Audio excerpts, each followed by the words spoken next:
बिस्मिल्लाहिर्रहमानिर्रहीम। अस्सलाम वालेकुम। फैसल अब्बासी हाज़िर खिदमत है और पंजाब से मुताल्लिक़ बहुत सी बातें हो रही हैं कि पंजाब में फिर कोई तब्दीली आने वाली है। आसिफ ज़रदारी साहब का नाम लिया जा रहा है कि वो मुतहर्रिक हो चुके हैं और परवेज़ इलाही साहब ने जो स्टेटमेंट दी और गुज़श्ता रोज़ उनकी कल की स्टेटमेंट है वो भी इस बात को अयां करती है कि परवेज़ इलाही साहब इमरान ख़ान के बयानात, इमरान ख़ान के बयानिए से एग्री नहीं कर रहे हैं। लेकिन अब सवाल ये है कि क्या परवेज़ इलाही वज़ीर आला पंजाब रहेंगे या उनकी हुकूमत चली जाएगी। अगर हुकूमत चली जाती है तो वो कैसे जाएगी, उसका तरीक़ाकार क्या होगा, ये बहुत बड़ा सवाल है। और जो आसिफ ज़रदारी साहब से मुतालिक बात की जा रही है कि वो पंजाब में ख़ासे मुतहर्रिक हैं, इस वक्त फ़ाल हैं, क्या आसिफ ज़रदारी पाकिस्तान तहरीक इंसाफ के बंदों को मैनेज करने की कोशिश कर रहे हैं, ये भी एक सवाल है। लेकिन परवेज़ इलाही साहब के लिए चैलेंज क्या है, उनकी हुकूमत को अगर कोई घर भेजने की कोशिश कर रहा है तो उसका तरीक़ाकार क्या होगा, ये बहुत बड़ा सवाल है।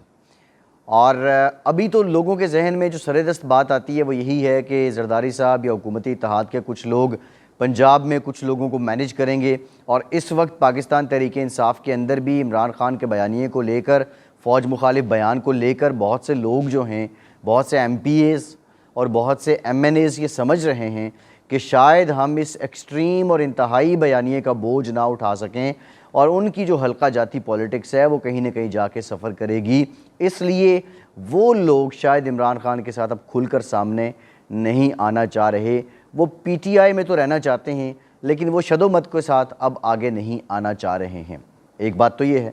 दूसरी बड़ी इंपॉर्टेंट बात ये है कि अगर परवेज़ इलाही साहब की हुकूमत को घर ये भेजना चाहते हैं तो उसका तरीक़ाकार क्या होगा। एक ये सेगमेंट, एक ये फैक्टर PTI में जो मौजूद है, और दूसरी इंपॉर्टेंट बात यह है कि गवर्नर पंजाब बलीगुर रहमान साहब अगर ये कह देते हैं परवेज़ इलाही साहब को कि हुजूर आप एतमाद का वोट लें, तो उस सूरत में परवेज़ इलाही साहब को 186 नंबर्स पूरे करने पड़ेंगे।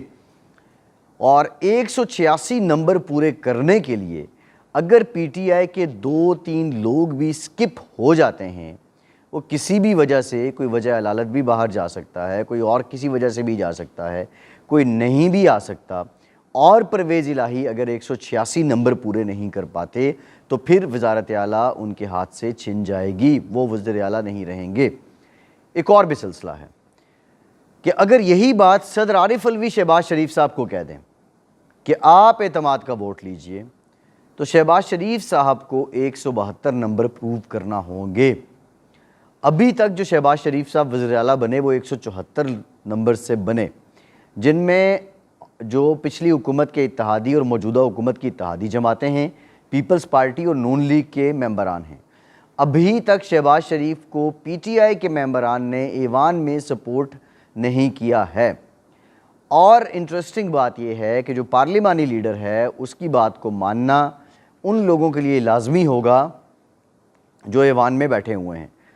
इस वक्त जो PTI के पार्लिमानी लीडर हैं वो राजा रियाज साहब हैं और अपोजिशन लीडर भी वही हैं।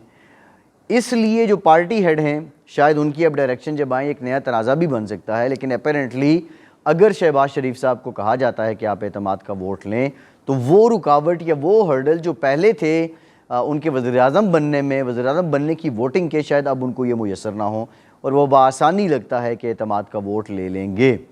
लेकिन इम्पॉर्टेंट बात यह है कि अगर गवर्नर कहेंगे तो क्या सदर पाकिस्तान भी कह देंगे? ऐसा नहीं होगा। सदर पाकिस्तान ने भी अपने आप को इमरान ख़ान की स्टेटमेंट से लाताल्लुक़ किया है। गुज़श्ता रोज़ इमरान ख़ान ने जो आर्मी चीफ़ की अपॉइंटमेंट से मुतालिक स्टेटमेंट दी, उस पर सदर पाकिस्तान आरिफ अलवी ने यह कहा कि इसकी वजाहत इमरान ख़ान ख़ुद ही कर सकते हैं। यानी PTI के रहनुमा हैं, रहनुमा रहे हैं, बड़े करीबी साथी हैं, बानी लोगों में से हैं PTI के, और वो PTI चेयरमैन के पॉइंट ऑफ व्यू से डिसएग्री करते हुए वो ये कह रहे हैं कि इमरान ख़ान ने जो बयान दिया है वो ख़ुद ही उसकी वजाहत करें, मैं नहीं कर सकता। इसमें कोई दो राय नहीं।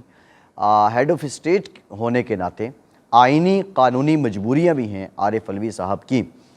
लेकिन अब जो बात परवेज़ इलाही साहब से मुताल्लिक़ है, और परवेज़ इलाही साहब ने भी उसी तरह की बात की जिस तरह लाताल्लुक़ी किया सदर आरिफ अलवी ने इमरान ख़ान की स्टेटमेंट से, پرویز الہی صاحب نے بھی army chief general Qamar Javed Bajwa کی جو خدمات ہیں ملک کے لیے، دین کے لیے، ان کا بتا کر لوگوں کو انہوں نے اپنے آپ کو بالکل سائیڈ پہ کیا کہ جو خان صاحب باتیں کر رہے ہیں، جو ان کا طریقہ کار ہے، حضور ہم اس سلسلے میں شامل نہیں ہیں، اور ہم اس حکومت میں تو ضرور ہیں، میں سی ایم تو ضرور ہوں، لیکن یہ اتنی ایکسٹریم لائن میں نہیں اپنا سکتا ہوں۔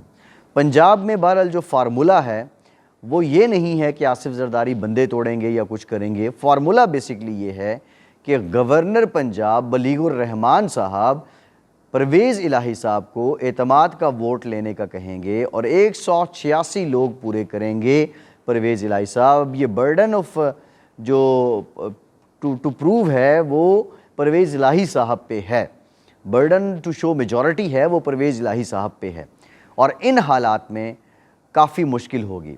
اب ایک سوال یہ بھی ہے کہ اگر پنجاب میں واپس نون لیگ کی حکومت آ جاتی ہے اور جو سیلاب نے اس آفت نے تباہی مچائی ہے اس کا بوجھ کیا حمزہ صاحب ڈھو سکیں گے؟ یقینی طور پر یہ بہت بڑا بوجھ ہے۔ اگر 6 مہینے سال بعد کی سیاست کو دیکھا جائے تو میں یہ سمجھتا ہوں کہ مسلم لیگ نون کے لیے یہ بات فیوریبل ہے کہ پرویز الہی اور پی ٹی آئی کی حکومت رہے، تاکہ یہ جو سیلاب متاثرین ہیں اور دیگر جو مسائل ہیں یہ اگر ڈیلیور نہیں کر پائیں گے تو اس میں معاملات اس جو سیاسی اعتبار سے وہ نون لیگ کی فیور میں آئیں گے۔ اچھا، اب ڈیلیوری سے کیا مراد ہے؟ ڈیلیوری سے مراد سیلاب متاثرین کی بحالی ہے۔ بحالی سے کیا مراد ہے؟ بحالی سے مراد ان کو گھر دوبارہ بنا کر دینے ہیں، جو ان کا مالی نقصان ہو چکا ہے اس کی کمپنسیشن ہے، کہیں اگر جانی نقصان ہوا ہے اس کی کمپنسیشن ہے۔ یہ وہ علاقے ہیں جہاں پنجاب میں تباہی آئی ہے، ان لوگوں کا روزگار یا زراعت کے ساتھ ہے یا لائف سٹاک کے ساتھ ہے، اور اس کے علاوہ تیسرا کوئی ذریعہ وہ دہاڑی والا معاملہ ہے، محنت مزدوری والا معاملہ ہے۔ لاکھوں ایکڑ فصلیں تباہ ہو چکی ہیں۔ اب وفاقی حکومت نے بھی ریہیبلیٹیشن کرنی ہے اور پرویز الہی صاحب نے بھی کرنی ہے۔ بڑی ذمہ داری 18ویں ترمیم کے بعد صوبے پہ آتی ہے، اس لیے وزیر اعلیٰ پنجاب پرویز الہی کی یہ ذمہ داری بنتی ہے، لیکن وہ ریہیبلیٹیشن جسے جامع، مستند، پائیدار بحالی آپ کہیں، وہ اس لیے مجھے ہوتی دکھائی نہیں دیتی کہ فیڈرل گورنمنٹ اور پنجاب گورنمنٹ کے درمیان جو تعلقات کار ہیں وہ اتنے اچھے نہیں ہیں۔ اگر یہ اچھے نہیں ہوں گے تو کیسے ڈیلیور کیا جائے گا؟ جب ڈیلیور نہیں کر سکے گی پنجاب حکومت تو پھر معاملہ جو ہے وہ سیاسی اعتبار سے فیور نون لیگ کو ملے گی۔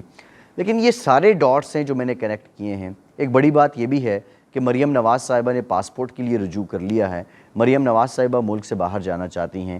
نواز شریف صاحب سے متعلق جب میں نے ان سے پوچھا تھا ڈی جی خان کے علاقے میں کہ وہ کب واپس آ رہے ہیں تو انہوں نے کہا تھا کہ جلد واپس آ رہے ہیں، اور خبر یہ ہے کہ مریم صاحبہ کو پاسپورٹ مل جاتا ہے، وہ لندن جائیں گی، وہ نواز شریف صاحب کو بتائیں گی جو اس وقت حالات ہیں پارٹی کے اندر، ملک کے اندر۔ اس وقت نواز شریف مسلم لیگ نون میں اگر کسی پہ سب سے زیادہ اعتماد کرتے ہیں، اعتبار کرتے ہیں، ان کے لیے معتبر اور معتمد کوئی شخصیت ہے تو وہ مریم نواز ہیں، اور اگلا سیاسی لائحہ عمل طے کرنے کے لیے نواز شریف اور مریم نواز کی ملاقات کا ہونا ضروری ہے۔